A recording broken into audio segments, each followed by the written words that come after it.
Hello everyone and welcome back to another Friday Night Frights review. Friday Night Frights is a horror movie club on YouTube put together by Claire from the Book Fox, and it is pretty much a bunch of us watching horror movies and posting reviews of these pre-selected horror movies. I'll be leaving the Goodreads group link down below for anyone interested to check it out. This week's horror movie review is Let's Scare Jessica to Death, a 1971 horror movie written and directed by John D. Hancock. The movie follows a woman by the name of Jessica who leaves a psychiatric facility and, together with her husband and a friend of theirs, buys a house in a small village around the area of New York.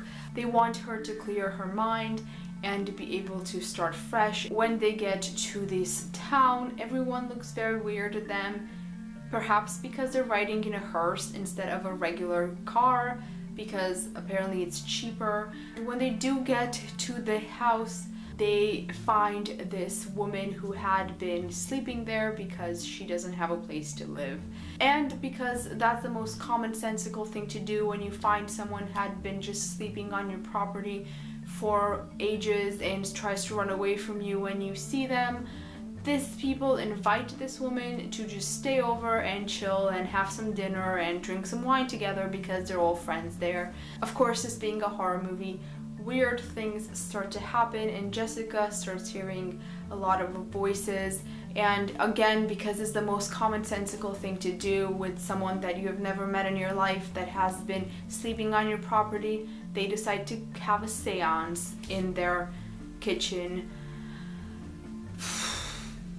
This movie was, I don't know if you can tell by now, but this movie has been probably my worst experience with Friday Night Frights. I was bored out of my mind with this movie. And the worst part about it is that trying to read up on it afterwards and reading reviews, this movie seems to be considered a 70s horror gem.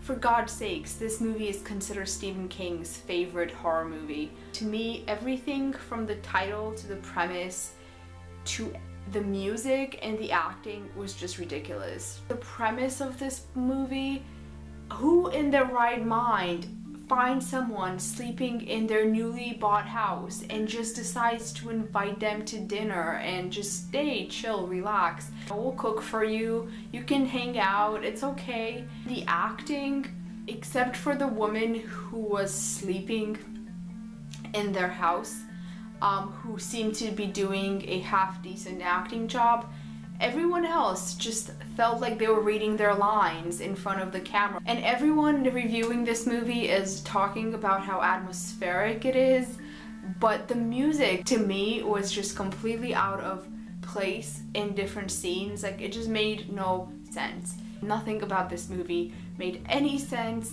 And there was no point in time during the whole movie where I actually doubted or did not know what was gonna happen. It was so clear from the beginning. There was no suspense, there was no twists. It feels like there were supposed to have been twists, but it was so poorly made that there were no twists because everyone could just see through it from the very beginning. I don't know if I'm being harsh to this movie. I feel like in this minority because everyone seems to be considering this a hidden gem and I just don't see it. I really don't see it. I like 70s horror. I love Argento's movies. We watched The Sentinel, which was a 70s horror, and I really enjoyed that one on Friday Night Frights. But this one, it just seemed so ridiculous. It seemed more like a comedy horror than a horror, but it was actually taking itself serious, and I really could not get into this movie. These are all my thoughts on Let's Scare Jessica to Death from 1971. If you have seen this movie, please let me know down below what you thought of it. And if you are one of those people that really consider it a hidden gem, just let me know why you think that is the case and maybe I missed something. I will see you next Friday with a review of The Snowtown Murders, a Australian crime horror movie. Thank you so much for watching and have a fun, spooky Friday night. Bye.